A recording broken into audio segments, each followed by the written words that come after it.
जय माता दी। 8वां अध्याय रक्त बीज वध। मैं अणिमा आदि सिद्धिमयी किरणों से आवृत भवानी का ध्यान करता हूँ। उनके शरीर का रंग लाल है, नेत्रों में करुणा लहरा रही है तथा हाथों में पाश, अंकुश, बाण और धनुष शोभा पाते हैं। ऋषि कहते हैं, चंड और मुंड नामक दैत्य के मारे जाने पर तथा बहुत सी सेना का संहार हो जाने पर दैत्यों के राजा प्रतापी शुंभ के मन में बड़ा क्रोध हुआ और उसने दैत्यों की संपूर्ण सेना को युद्ध के लिए कूच करने की आज्ञा दे दी। वह बोला, आज उदययुध नाम के 86 दैत्य सेनापति अपनी सेनाओं के साथ युद्ध के लिए प्रस्थान करें। कंबू नाम वाले दैत्य के 84 सेना नायक अपनी वाहिनी से घिरे हुए यात्रा करें।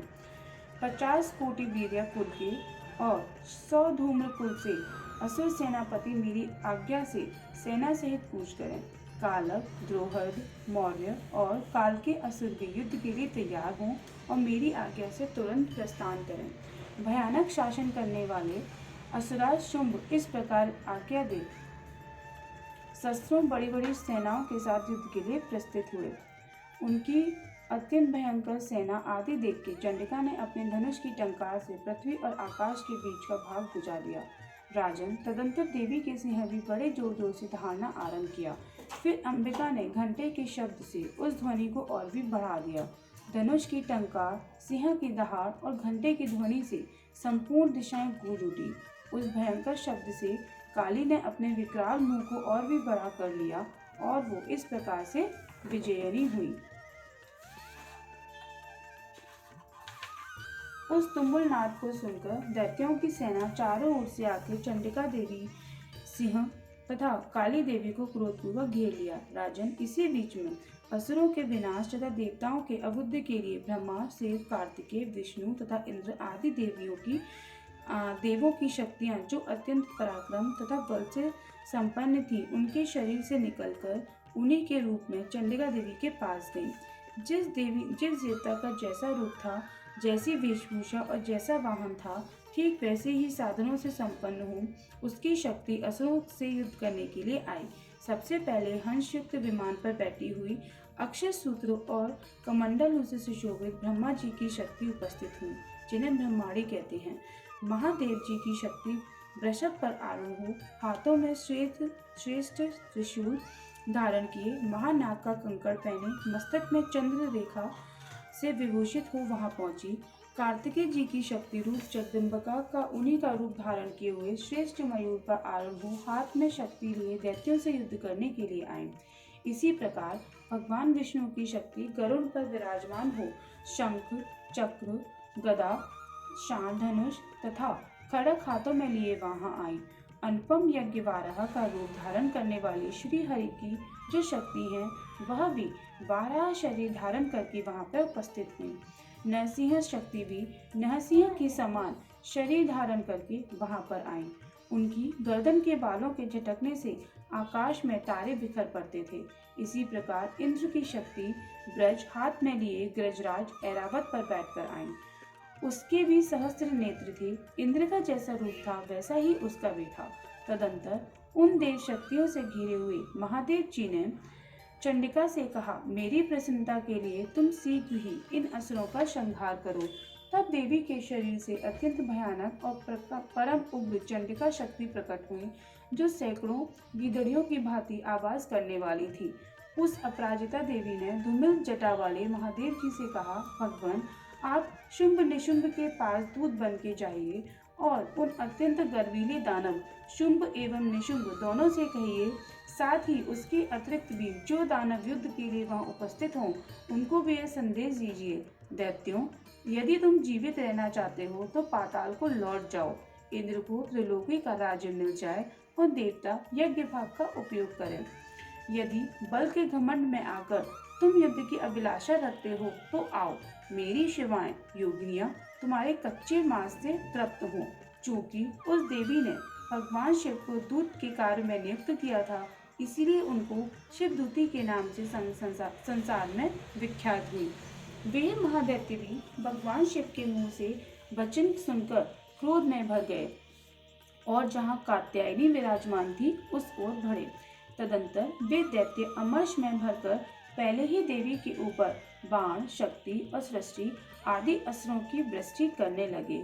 तब देवी भी खेल खेल में ही धनुष की टंकार की ओर से उसमें छोड़े हुए बड़े बड़े बाणों द्वारा दैत्यों के चलाए हुए बाण, शूल, शक्ति और फर्शों को काट डाला। फिर काली उनके आगे होके शत्रुओं का शूल के प्रहार से विदीर्ण करने लगी और खड़बाग से उसका कचूमर निकालने लगी। रणभूमि में विचरने लगी। ब्रह्माणी भी जिस जिस ओर दौड़ती उसी ओर अपने कमंडल का जल छिड़ककर शत्रुओं के ओज को और पराक्रम को नष्ट कर देती थी। महेश्वरी त्रिशूल से तथा वैष्णवी चक्र से और अत्यंत क्रोध में भरी हुई कुमार कार्तिकेय की शक्ति से दैत्यों का संहार आरंभ किया। इंद्र शक्ति के वज्र प्रहार से विदीर्ण को सैकड़ों दैत्य दानव रक्तधारा बहाते हुए पृथ्वी पर ही सो गए। बारही शक्ति ने कितनों की ही अपने थुथुन मार से नष्ट किया। दाढ़ों के अग्रभाग से कितनों की छाती छेद डाली तथा कितने ही दैत्य उसके चक्र की चोट से विदीर्ण होकर गिर पड़े। नरसिंह भी दूसरे महादैत्यों के अपने नखों में विदीर्ण करके खाती और सिंहनाद से दिशाओं एवं आकाश को गुजारती हुई युद्ध क्षेत्र में विचरने लगी। कितने ही असुर शिवदूती के प्रचंड अट्टहास से अत्यंत भयभीत हो पृथ्वी पर गिर पड़े और गिरने पर उन्हें शिवदूती ने उस समय अपना ग्रास बना लिया। इस प्रकार क्रोध में भरे हुए मातरंग गणों को नाना प्रकार के उपायों से बड़े बड़े असुरों को मर्दन करते देख दैत्य सैनिक भाग खड़े हुए। माग गणों से पीड़ित दैत्यों को युद्ध में भागते देख रक्तबीज नामक महादैत्य क्रोध में भरकर युद्ध करने के लिए आया। उसके शरीर से जब रक्त की बूंद पृथ्वी पर गिरती तब उसी के समान शक्तिशाली एक दूसरा महादैत्य पृथ्वी पर पैदा हो जाता था। महासुर रक्तबीज हाथों में गदा लेके इंद्र शक्ति के साथ युद्ध करने लगा। तब इंद्र ने अपने वज्र से रक्तबीज को मारा। वज्र से घायल होने पर उसके शरीर से बहुत सा रक्त चूने लगा और उससे उसी के समान रूप तथा पराक्रम वाले योद्धा उत्पन्न होने लगे। उसके शरीर से रक्त की जितनी बूंदें गिरी उतने ही पुरुष उत्पन्न हो गए। वे सब रक्तबीज के समान ही वीर्यवान, बलवान तथा पराक्रमी थे।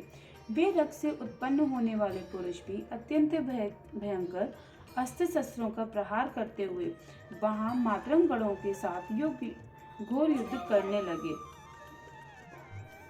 पुनः ब्रज के प्रहार से जब उसका मस्तक घायल हुआ तब रक्त बहने लगा और उससे हजारों पुरुष उत्पन्न हो गए। वैष्णवी ने युद्ध में रक्तबीज पर चक्र का प्रहार किया और इंद्र ने उस दैत्य सेनापति को गदा से चोट पहुंचाई। वैष्णवी के चक्र से घायल होकर उसके शरीर से जो रक्त बहा उससे जो उसी के बराबर आकार वाले सहस्रों महादैत्य प्रकट हुए। उसके द्वारा संपूर्ण जगत व्याप्त हो गया। कुमारी ने शक्ति से, बारही ने खड़ग से और माहेश्वरी ने त्रिशूल से महादैत्य रक्तबीज को घायल किया। क्रोध में भरे हुए उस महादैत्य रक्तबीज भी गदा से सभी मात्र शक्तियों पर पृथक पृथक प्रहार किया। शक्ति और शूल आदि से उनके अनेक बार घायल होने पर भी जो उसके शरीर से रक्त की धारा पृथ्वी पर गिरी उससे भी निश्चय ही सैकड़ों असुर उत्पन्न हुए। इस प्रकार उस महादैत्य के रक्त से प्रकट हुए असुरों द्वारा संपूर्ण जगत व्याप्त हो गया। इससे उन देवताओं को बड़ा भय हुआ। देवताओं को उदास देख चंडिका ने काली से शीघ्रता पूर्वक कहा, चामुंडे, तुम अपना मुख और भी फैलाओ तथा मेरे शस्त्रपात से गिरने वाले रक्त बिंदुओं को और उससे उत्पन्न होने वाले महादैत्य को तुम अपने इस उतावले मुख से खा जाओ। इस प्रकार रक्त से उत्पन्न होने वाले महादैत्यों का भक्षण करती हुई तुम रण में विचरती रहो। ऐसा करने से उस दैत्य का सारा रक्त क्षीण हो जाने पर वह स्वयं ही नष्ट हो जाएगा। उन भयंकर दैत्यों को जब तुम खा जाओगी तब दूसरे नए दैत्य उत्पन्न नहीं हो सकेंगे। काली से यूं कहकर चंडिका देवी ने शूल से रक्तबीज को मारा और काली ने अपने मुख में उसका रक्त ले लिया। तब उसने वहां चंडिका पर गदा से प्रहार किया, किंतु उस गदापात से देवी को तनिक भी वेदना नहीं पहुंची। रक्तबीज के घायल शरीर से बहुत सा रक्त गिरा, किंतु ज्यों ही वह गिरा त्यों ही चामुंडा ने उसे अपने मुख में ले लिया। रक्त गिरने से कालिका के मुंह में जो महादैत्य उत्पन्न हुए उन्हें भी वो चट कर गए और रक्त बीज का रक्त भी पी लिया। तदंतर देवी ने रक्त बीज को, जिसका रक्त चामुंडा ने भी पी लिया था, वज्र, बाण, खड़ग तथा शस्त्री आदि से मार डाला। राजन, इस प्रकार शस्त्रों के समुदाय से आहत एवं रक्तहीन हुआ महादैत्य रक्तबीज प्रहार पृथ्वी पर गिर पड़ा।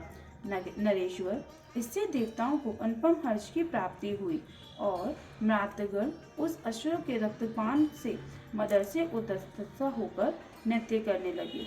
इस प्रकार हमारा 8वां अध्याय रक्तबीज वध नामक 8वां अध्याय पूरा हुआ। जय माता की।